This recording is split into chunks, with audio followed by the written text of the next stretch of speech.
Hi, we today meet Mark van Beuningen, the CEO of Cim Group, a company which has been in Mauritius for the past 33 years, well anchored in the consumer finance business.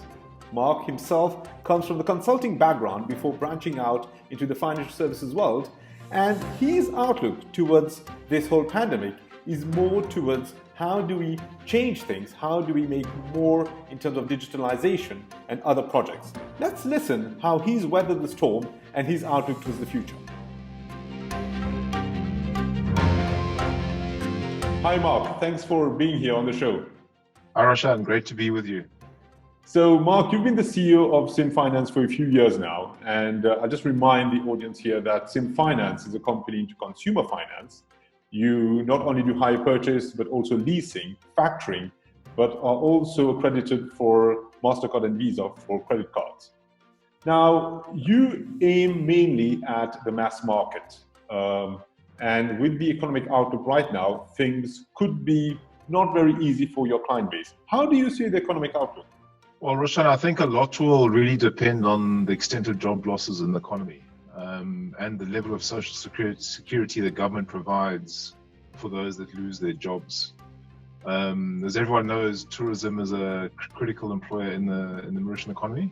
So depending on how quickly we open our borders will obviously dictate how quickly our economy recovers. I think nonetheless there clearly will be an economic impact. But I think Mauritius has got through this crisis very well. So I'm very hopeful that despite the challenges of the coming year or so, that we should be well positioned versus other tourist destinations. So the tourism industry obviously is going to be very important, but then the rest of the economy is still going to start running. And you sit at the heart of the whole retail business. How do you actually juggle around between, on one side, looking at shareholder value, but on the other side, you've got other stakeholders to manage? How do you see your role in the economy right now? Yeah, so if we look at, obviously shareholders are one of our key stakeholders, but if we put the shareholders aside, there are a number of key stakeholders, as you say, in the economy vis-a-vis Cim Finance. So we understand that we do have an important role in the economy. As you know, we've got over 260,000 customers, active customers in the Mauritian market. And they're predominantly in the mass market to mid-income. And they see Cim Finance really as a financial institution that supports them. I mean, I've seen lots of customer interviews where people have been with us for 15, 20 years and have really said that Cim Finance has supported them throughout their life, whether it was helping them to furnish their house, helping their kids through their education, buying their first moped or buying their first motorbike vehicle. So at the end of the day, we want to be there to support our clients, because the economic impact will be for the next year or two. But then I'm very positive that the Mauritian economy will pick up again. So we really want to be there by our customers' sides to support them through these tough times. So during the lockdown, we actually put in place grace periods for all our clients' payments. They didn't need to pay us during the lockdown. And we've also launching a new moratorium product for our consumer finance clients. And also we've got a comprehensive rescheduling program that we're putting in place, where our teams will support any clients that have been impacted to reschedule their loans. So across the board, we've really thought hard about how we can support our clients over the next 18 to 24 months.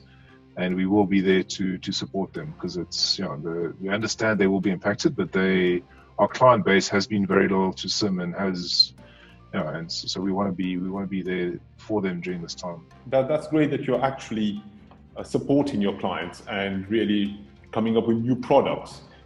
This was a lockdown period, and obviously many people were working from home.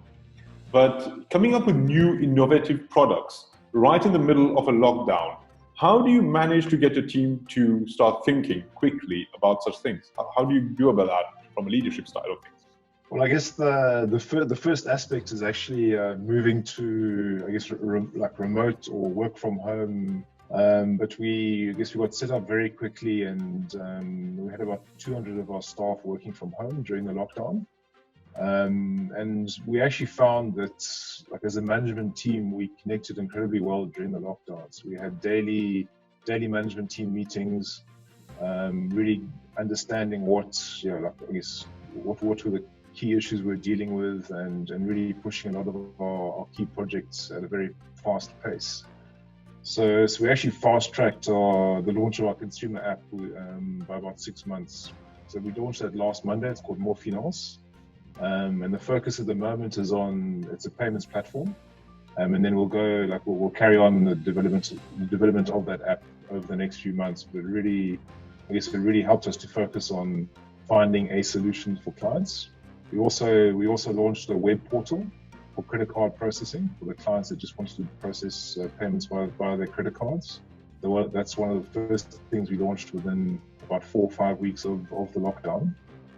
Okay, so that's very interesting, because not only that you launched products, but you also preponed, if I can call it that way, launch of your digital platform by 6 months. And you're putting it all down to more communication with your team, where you're meeting them daily. Was there other types of things that you would be doing in terms of motivating them remotely, or maybe challenges that you would have to face to be able to do that during the lockdown? Like when you've got business as usual, projects typically take a bit longer to execute on, because typically your sales guys have got sales targets to get, your operations people have got all the operational activities that they need to address.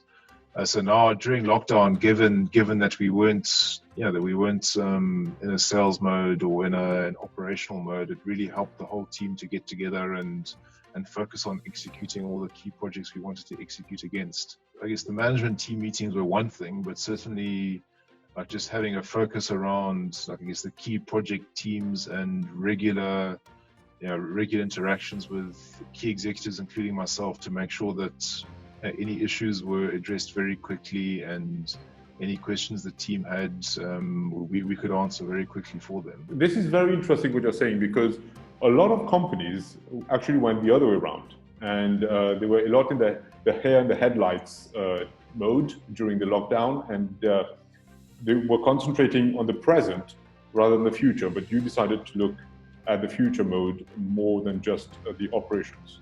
And how do you get your team, how do you get people to adapt to this new way of looking at things?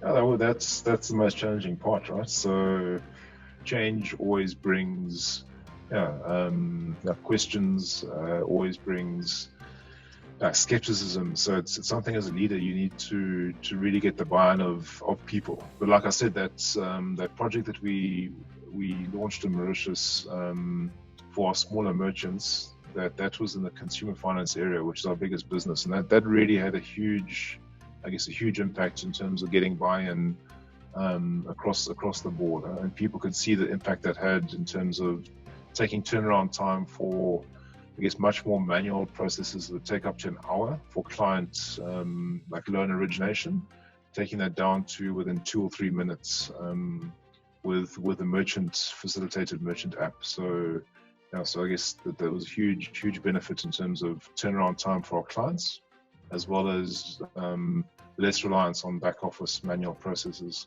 But even given that, I think the lockdown really helped put focus for the team. The lockdown, as you said, accelerated a lot of things and made people test out new models. What is that one thing that you've learned from this whole experience that you want to keep going forward? Yes, I think one thing certainly learned a lot more is you can never have enough communication, and it's a great chance to help give guidance to executives that have questions they need answered. It also gives a lot more transparency across the organization in terms of what are the critical initiatives going on, what are the problems that people are facing, and you get a lot more collaboration across the board in terms of people pitching in with ideas and potential solutions for topics of discussion on a given day. Mark, this is really interesting, because you have managed to go through this whole pandemic because you were prepared in the past, and so that's really interesting, and hopefully all the new change, your new projects will help you weather the storm better than the rest. Thank you for being here. Thanks, Roshan. Thank you for the time. Yeah, thank you. So this has been really interesting, how Cim, rather than staying in this fear, fright and flight mode, decided to invest in the future during these times. We wish them luck into them realizing and making the most of their projects. Until we meet again, I really hope that you continue sending me your comments on what you're really wanting, expecting, liking and disliking about this show. Until next time, keep safe.